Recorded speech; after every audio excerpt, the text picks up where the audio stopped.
आए दिन मेरे पास बहुत सारे फ़ोन आते रहते हैं और लोगों का मेल मिलाप भी आमना सामना ही होता है। एक माइग्रेन करके एक बीमारी है जो मस्तिष्क से जुड़ी हुई है, और भी बहुत सारी मस्तिष्क से जुड़ी बीमारियां हैं। तो इसके बारे में भी थोड़ा सा वैद्य जी से जान लेते हैं कि इस पे उनका क्या कहना है। माइग्रेन कोई बीमारी है भी या नहीं है? नहीं, देखिए बीमारी तो एक अर्धावेदक आयुर्वेद में हमारे बताया गया है कि अर्धावेदक आधा एरिया में दर्द करे तो अर्धावेदक है। मॉडर्न साइंस में भी काफी इस पे काम हुआ है। इसका कारण क्या है वैद्य जी माइग्रेन का? अब इसमें गाँव में तो दिखता नहीं, गाँव देहात में, शहर में ज़्यादा दिखता है।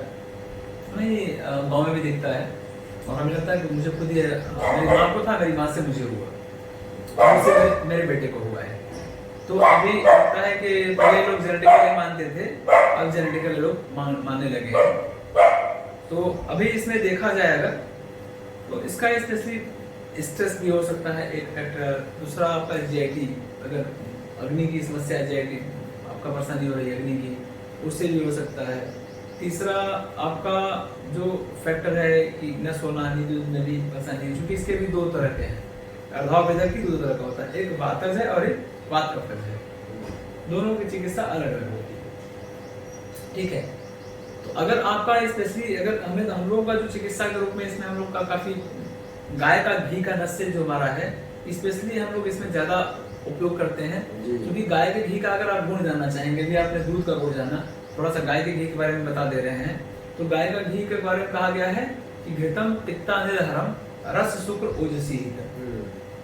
घी जो है पित्त और वात के रोगों का शमन करता है।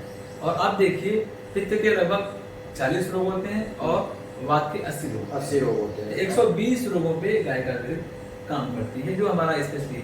उससे बड़ी बात है कि घृत का रस धातु से लेकर के शुक्र और ओज तक बढ़ाती है। शुक्र और ओज तक को बढ़ाती है, मतलब रस धातु से सारे धातुओं को बढ़ाने की कैपेसिटी हमारे घृत में है। और घृत का क्या है कि शीत वीर होते हुए ठंडा होता है, अग्नि दीपन होती है। जो इसका एकदम अपोजिट गाय के घी में स्पेसिफिक कैरेक्टर है जी।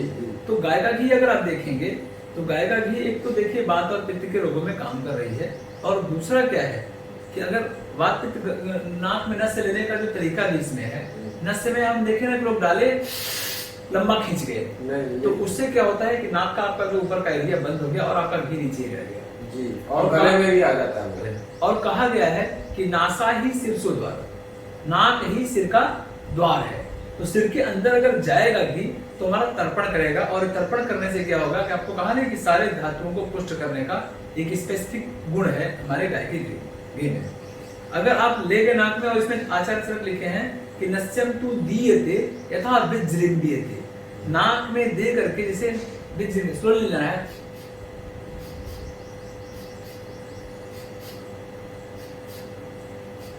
इस तरह से स्लोली खींच करके 10 बार स्लोली जब खींचने डालना एक ही बार में है, तब एक बार खींचे जिससे कि ऊपर पहुंच करके तर्पण कर ले। तो उसका गाय के घी का एक ये है।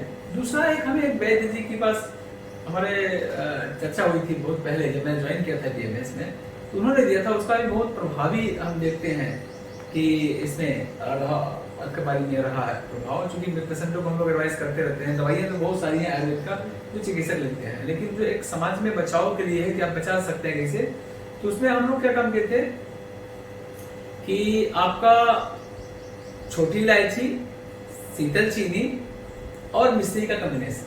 शीतल चीनी क्या है जी?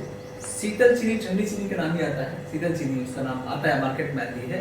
तो आपका हुआ शीतल चीनी, छोटी इलायची और मिश्री धागे वाली। इनका तीनों का कॉम्बिनेशन गाय के घी के साथ में सुबह खाली पेट खिलाते हैं 21 दिन तक। इससे क्या फायदा है? 21 डेज। हमें लगता है जितने लोग खाए हमारे आज से 10-15 सालों से, वो लोग दोबारा आज तक तो रिकवरी बहुत कम ही दिखता है इससे। एक बार अगर आपका माइग्रेन गया तो लगभग गया। अब इसको चूंकि साइंटिफिकली प्रूफ करने के लिए अभी हम लोग को आगे डेटा क्या हो सकता है कि साइंटिफिकली हम लोग इस पे काम करें, फिर आगे लेके चले। क्योंकि अभी साइंटिफिकली वैलिडेशन का खाली हम लोग कुछ ना करें, जो आयुर्वेद का कंसेप्ट है और परिणाम है उसको अमली जामा दुनिया के जो प्लेटफॉर्म पे कर दें, तो ये बहुत बड़ी एक उपलब्धि देश के लिए और वर्ल्ड के लिए, हमारी विश्व के लिए हो सकता है। इसमें तीनों का कॉम्बिनेशन एक वैदिक के द्वारा ही मुझे बताया गया था, और उसका हम लोग जम के उपयोग कराते हैं। इन तीनों का कॉम्बिनेशन मिलाकर सुबह सुबह गाय के घी के साथ चढ़ा देते हैं। 1 चम्मच निकाला और गाय के घी के साथ चाट दिया।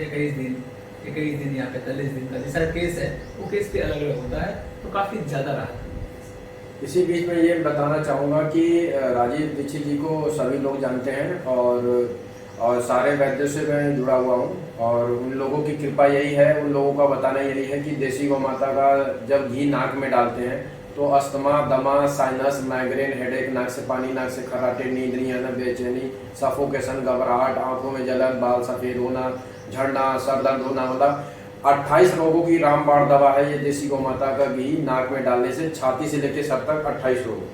तो वैद्य जी ने काफ़ी अच्छी जानकारी दिया है माइग्रेन के ऊपर, और बहुत अच्छा लगा ये जानकारी प्राप्त हुआ।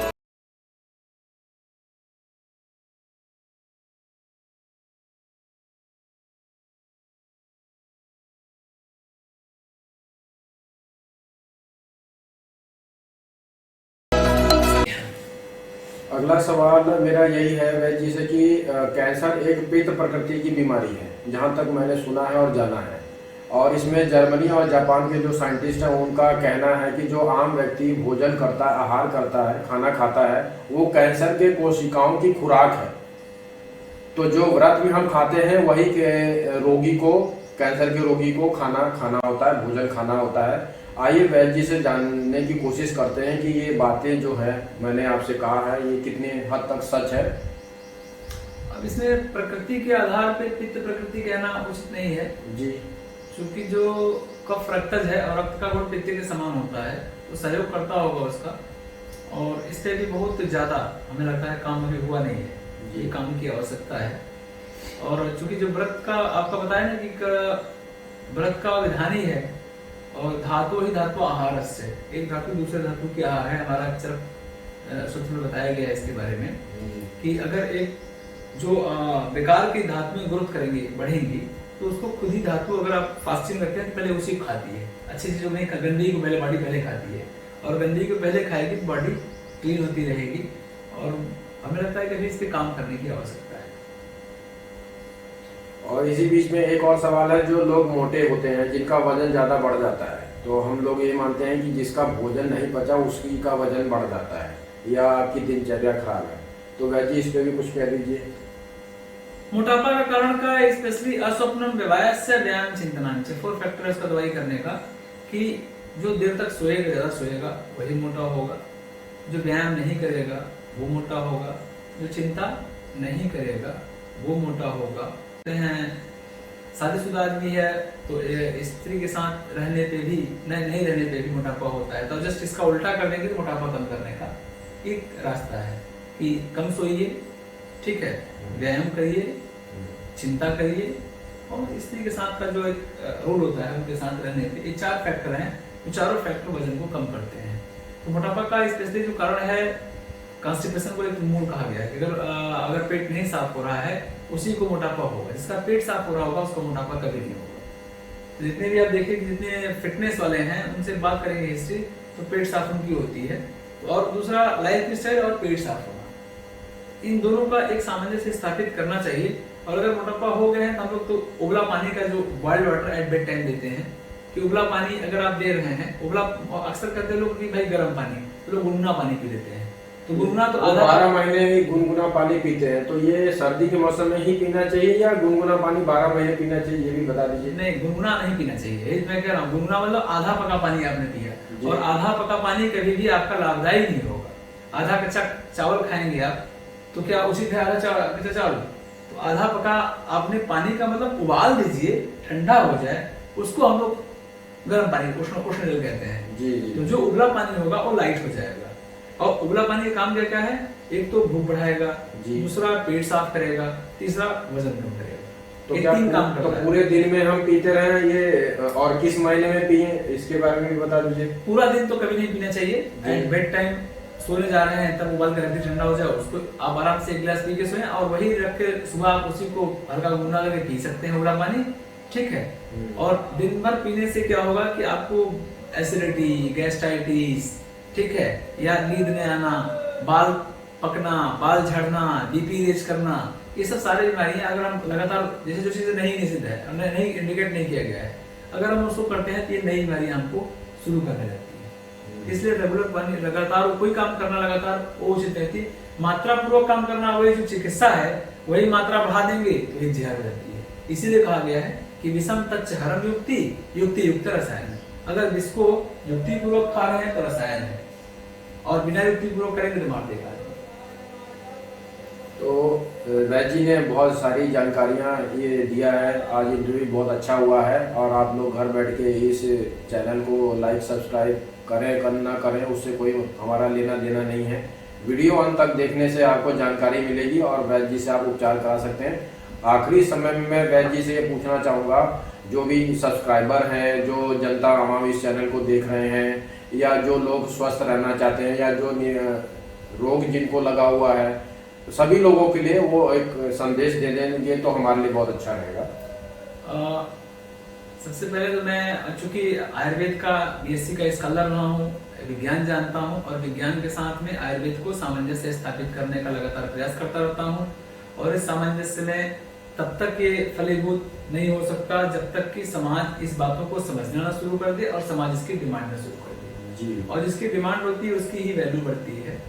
तो अगर समाज में हम एक सही बातों को ले आने का एक प्रयास करते हैं, क्योंकि जो एक कहा गया है हमारे यहाँ आयुर्वेद में कि सभी लोगों के आंख में पट्टी बंधी हुई है, और पट्टी बंधी हुई आयुर्वेद को लोग कैसा समझते हैं कि जैसे एक हाथी है, उस हाथी का जिसने आंख में पट्टी बंधी है पूंछ पकड़ा तो समझता है कि पतला सा पूंछ हाथी है। दूसरा आदमी एक पैर पकड़ लिया मोटा सा तो कहता है बस पैर ही हाथी का पैर की तरह ही है।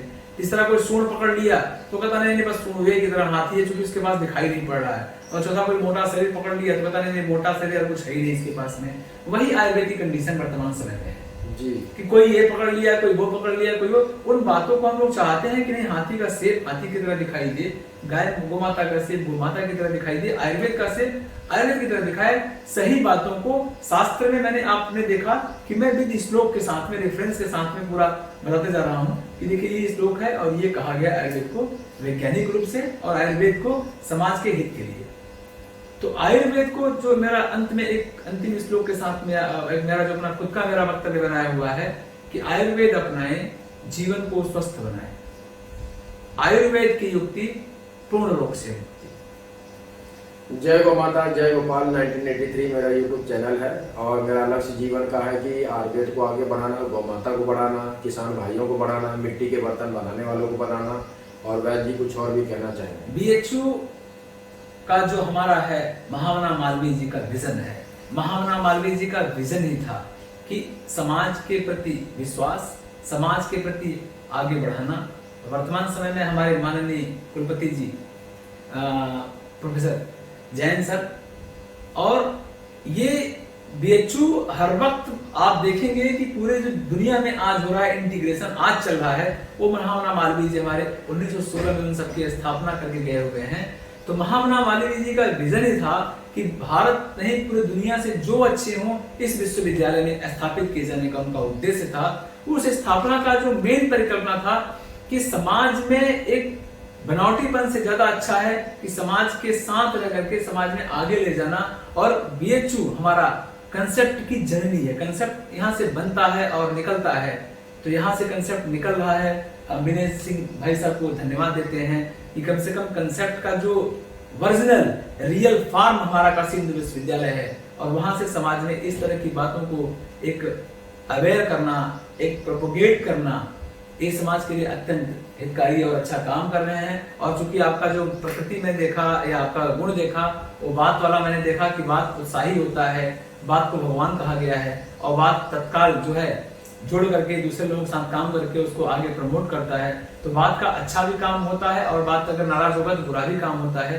इसलिए इनको हमें लगता है कि इनका विनय जी भाई साहब का एक अच्छा रोल है बात के समान में, और इस समाज में इसको बढ़ाएंगे और आयुर्वेद को सर्वोत्कृष्ट विश्व पटल पे स्थापित करने में, जैसा कि कहा गया है कि विश्व में हमारी आयुर्वेद की 2nd सेंचुरी बीसी में चिकित्सा की हमारी अगुवाई किया था।